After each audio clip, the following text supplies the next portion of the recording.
క్రీస్తునందున్న ప్రియులకు ప్రేమతో వందనాలు తెలియజేయుచున్నాను. ఫిబ్రవరి నెల 2వ తేదీ 2025. ఈరోజు దేవుడు మనకు చేస్తున్న వాగ్దానం ఏమిటనగా సామెతల గ్రంథము 8వ అధ్యాయము 17వ వచనం.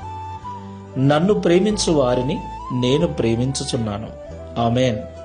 నా ప్రియమైన సహోదరి సహోదరులారా, మనము ఎవరినైతే ప్రేమిస్తున్నామో వారి కొరకు ఏదైనా ఎంతైనా చేయటానికి వెనుకాడం.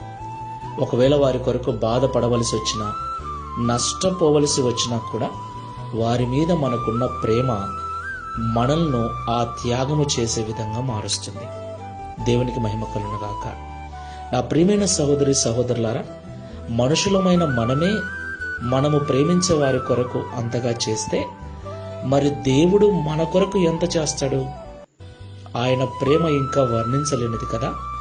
అయితే ప్రభు ఏమంటున్నాడంటే, నన్ను ప్రేమించు వారిని నేను ప్రేమించుచున్నాను అంటున్నాడు. దేవునికి మహిమ కలుగునుగాక. ఈ మాటలు వింటున్న ప్రియ సహోదరి సహోదరుడా, ఈ లోకంలో నీ ప్రేమ ఎవరి మీద ఉంది? మనుషుల మీదనా? డబ్బు మీదనా? పేరు ప్రతిష్టల మీదనా? దేనిని నువ్వు ప్రేమిస్తూ ఉన్నావు? ఎవరిని నువ్వు ప్రేమిస్తూ ఉన్నావు? ఈ లోకంలో దేనిని ప్రేమించినా, ఎవరిని ప్రేమించినా అది నీకు ఇబ్బందిని, బాధను కలిగిస్తుంది. అయితే లోకమునైనను, లోకములో ఉన్న వాటినైనను కాకుండా దేవుణ్ణి మనము ప్రేమిస్తే దేవుడు తిరిగి మనల్ని ప్రేమిస్తాడు. దేవుడు తిరిగి మనల్ని ప్రేమిస్తే ఇక మనకు ఏమైనా కొరత ఉంటుందా? మనం ప్రేమించే వారి కొరకు అంతగా చేస్తే మరి దేవుడు ఇంకెంత చేస్తాడు? ఎలాంటి కష్టము, కన్నీళ్లు రాకుండా చూసుకుంటాడు. కాబట్టి మాటలు వింటున్న ప్రియ సహోదరి సహోదరుడా, ఆయనను మాత్రమే ప్రేమించుదాం. ఆయనకు మించి మరొకరు మనకు ఇష్టంగా ఉండకూడదు. తీర్మానం చేసుకుని ప్రార్థన చేసుకుందాం. శాశ్వతమైన ప్రేమతో మమ్మల్ని ప్రేమిస్తున్న తండ్రి, విడువక మా ఇళ్ళ కృప చూపుతున్న ప్రభువా, మీకు స్తోత్రాలు. ఎవరైతే ఈ లోకంలో నిన్ను ప్రేమిస్తూ ఉంటారో వారిని మీరు ప్రేమిస్తున్నారని మాతో సూటిగా మాట్లాడారు.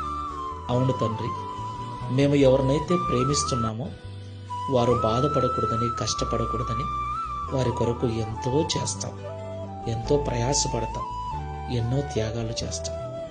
మనుషులమైన మేమే ప్రేమించే వారి కొరకు అంతగా చేస్తే సృష్టికర్తమైన నీవు ఇంకెంత చేస్తావు తండ్రి. అయితే నిన్ను ప్రేమించకుండా లోకంలో ఉన్న ఆశలను ప్రేమిస్తూ ఇబ్బందులకు గురవుతున్నాం, బాధపడుతూ ఉన్నాం.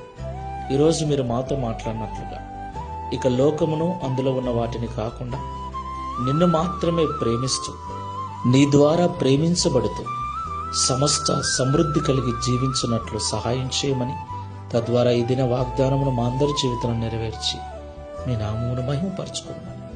యేసు నామములో ప్రార్థిస్తున్నాము తండ్రి. Amen. Praise the lord. God bless you.